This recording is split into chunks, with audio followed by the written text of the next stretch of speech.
টিভিতে already everything is set এবং কিছুক্ষণের মধ্যেই শুরু হতে চলেছে ফুটবল বিশ্বকাপের পরবর্তী ম্যাচ, গ্রুপ ডি এর ম্যাচ, ইউএসএ বনাম অস্ট্রেলিয়া, এবং যে ম্যাচটা নিয়ে মেনলি কথা বলবো, ব্রাজিল বনাম হাইতি। এবং এই ম্যাচটা নিয়ে কথা বললে, সত্যি কথা বলতে ওয়ার্ল্ড কাপের এখন যা ট্রেন্ড রয়েছে বা যা ট্রেন্ড চলছে, সেখানে আফ্রিকান টিমদেরকে সত্যিই ভরসা করা যাচ্ছে না। এবং ভালো হয়েছে যে ভরসা করা যাচ্ছে না, কারণ এটাই প্রমাণ করে যে বড় দল, তথাকথিত বড় দল নিয়ে যে বিশ্বকাপ এত বছর হয়ে এসেছে, সেখানে ওয়ান্ডার্স আর কিন্তু 1-2 ম্যাচের নয়। ওয়ান্ডার্স এখন বারবার প্রত্যেক ম্যাচে কিছু না কিছু ওয়ান্ডার্স দেখা যাচ্ছে। সেইভাবেই ব্রাজিল ভার্সেস হাইতি আজকের ম্যাচ। ব্রাজিল মোরক্কোর সাথে ড্র করে ফিরছে।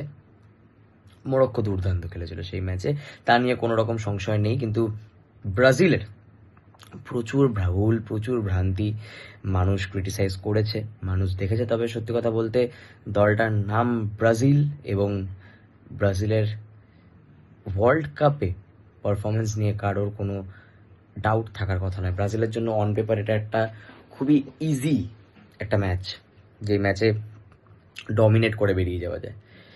কিন্তু কিছু কিছু জায়গা, যেগুলো কিছু কিছু লুপ হোলস রয়েছে এখনো ফিনিশে, যেমন একটা মেইন রিজন যেটা দেখা গেছে ইগর থিয়াগোর পারফরমেন্স।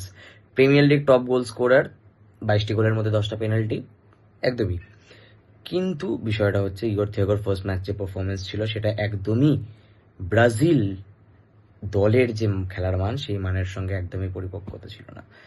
তার সঙ্গে ক্যাসিমিরোর একজন লেজেন্ড মিডফিল্ড মায়েস্ট্রো সত্যি, তবে বয়সের ভারটা সম্পূর্ণভাবে মাঠেও প্রমাণিত হচ্ছিল বারবার। তবে সেদিক থেকে ফ্যাবিনোর এক্সপিরিয়েন্স, ড্যানিলোর এক্সপিরিয়েন্স, সেগুলো পুরোপুরি দেখা যাচ্ছিল। এবং আপাতত যা বোঝা যাচ্ছে, নেইমারকে এই ম্যাচেও পাওয়া যাবে না। এবং তথাকথিতভাবে নেইমার ম্যাজিক যেটা, সেটা হয়তো গ্রুপ স্টেজে দেখা যাবে না। তবে প্রথম কথা হচ্ছে আজকে হাইতিকে নিয়ে আফ্রিকান টিমদের একটা ব্লু প্রিন্ট হয়ে গেছে, এবং সেই ব্লু প্রিন্টটা হচ্ছে উপর থেকে নিচ ওঠা নামা। একদম লেমন ল্যাঙ্গুয়েজে যদি বলি, উপর থেকে নিচ কসরত ধরে খেলবো। অপোনেন্টের ডিফেন্সে একটু চাপ নাও দিলাম চলবে, কিন্তু অপোনেন্ট যখন অ্যাটাক করছে তখন আমাদের পুরো ডিফেন্স কিন্তু রক সলিড। এবং এটা প্রত্যেকটা আফ্রিকান টিমের ক্ষেত্রে দেখা যাচ্ছে। হয়তো আমরা লাস্ট ম্যাচে পর্তুগালকেও দেখেছি কঙ্গোর কাছে মুখ থুবড়ে পড়তে, মরক্কোকে দেখেছি ব্রাজিলকে ডমিনেট করতে। তবে মরক্কো অ্যাফকন উইনিং নেশন। তবে সত্যি কথা বলতে আজকের ম্যাচে মানে চাইবে সবাই ব্রাজিল জিতুক, কারণ অবভিয়াসলি মানে world cup knockouts without Brazil is something which you can't expect, বা তুমি এক্সপেক্ট করতেও চাইবে না। এবং সেই জায়গা থেকে আজকের ম্যাচে যদি এন্ড্রিক নামে অ্যাজ আ সাবস্টিটিউট অলসো, এন্ড্রিকের থেকে আজকে গোল থাকছে। এবং আজকের ম্যাচের হয়তো এক্স ফ্যাক্টর হতে পারে লুকাস পাকেতা, মাথিয়াস কুনিয়া, যদি সে আজকে সুযোগ পায় ইগর থিয়াগোর আগে। তবে মাথিয়াস কুনিয়া নিজেকে প্রমাণিত করবে। প্রিমিয়ার লিগে ম্যানচেস্টার ইউনাইটেডের হয়ে দুর্দান্ত পারফর্ম করেছে এই সিজনে, নতুন সাইনিং ছিল তাদের, এবং নিজেকে সম্পূর্ণভাবে তুলে ধরেছে। সেই দিক থেকে কার্লো অ্যানচেলত্তির দিকে আবার নজর থাকবে, নিজের ট্যাকটিক্যাল চয়েসেস নিয়ে আর একটু কাটাছেড়া করার এবং বিশ্লেষণ করার জন্য আমরাও তৈরি থাকবো।